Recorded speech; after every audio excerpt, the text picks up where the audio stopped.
Hello mga ka-bakers. Ito na naman ako, Dexter, na Baking Easy TV. So, ako nga pala isang baker. Matagal na po ako nagtatrabaho bilang isang baker. Okay? Ipapaliwanag ko lang sa inyo kung paano ito ginagawa. Itong tinatawag nito na, tinatawag to sa bandang Luzon na putok. Dito sa Visayas, Mindanao, star bread siya at saka everlasting. Yan, maraming tawag dito, depende sa lugar. Bibigyan ko lang kayo ng tip kung paano ito kinukuha sa formula. Anong formula ang gamit dito? Basically, kinukuha yung formula niya sa hard dough. Okay? Kung mayroon kang alam na hard dough na formula, yun gagamitin mo. Gawin mo ganito. Okay? So, gagawin mo lang, bibilogin mo. Tulad ng Elorde. Bibilogin mo siya, tapos hihiwaan mo after 30 minutes o to 45 minutes. Huwag mo nang paabutin ng 1 hour. Kasi 1 hour, masyadong malambot na siya. Pangit na yung alsa. So, 30 minutes o 45 minutes, pwede mo siyang hiwaan para bubuka talaga siya. Okay, maganda yung buka. Tapos, kung gusto nyo gumawa ng magandang version ng everlasting, so, gagawin nyo lang, kukunin nyo yung part ng formula. Kung gagawa ka ng sariling formula niya, so gagawin mo lang, taasan mo lang yung powdered milk kung naglalagay ka ng powdered milk, o kaya maglalagay ka ng kunting evap, huwag po itlog. Na hindi ko po, sa akin lang, hindi po ako naglalagay ng itlog dito. Nilalagay ko lang dito is baking powder, powdered milk, margarine, o kaya shortening. Okay?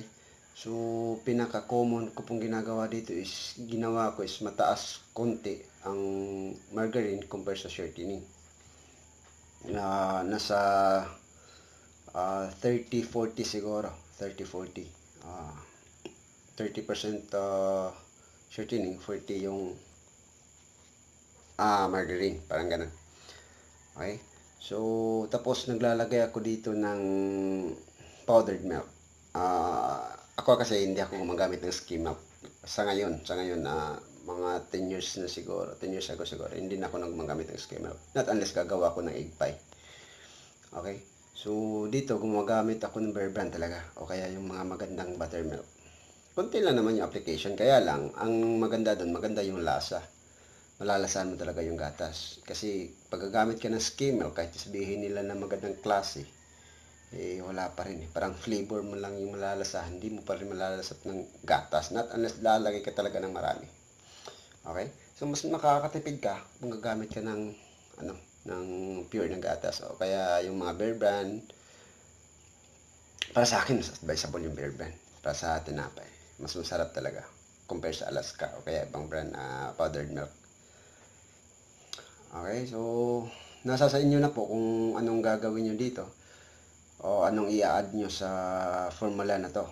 Basta pwede na po ito kung meron kayong hard dough recipe.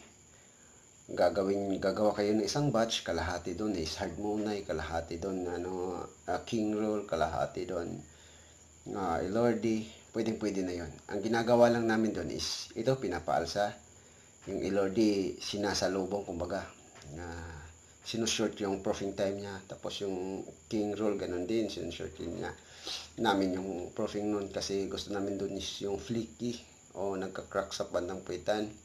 Naglalagay kami parehas dito ng baking powder. Okay? So, nasa sa inyo na po kung paano niya ito pasasarapin. Napaka-importante lang naman dito yung signature niya ng sugar sa top. Nagbabrush kami dito ng evap bago namin lalagyan ng sugar para kakapit yung sugar. Okay?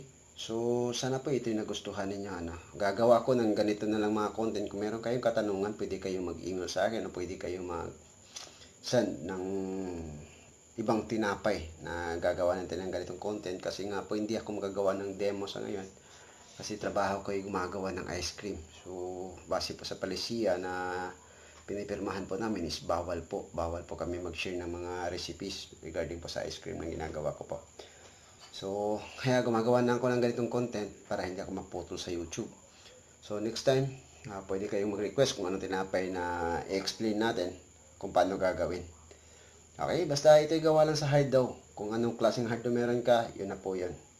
Okay, maraming salamat. Sana po ito'y nakatulong sa inyo at hanggang sa susunod po natin na video.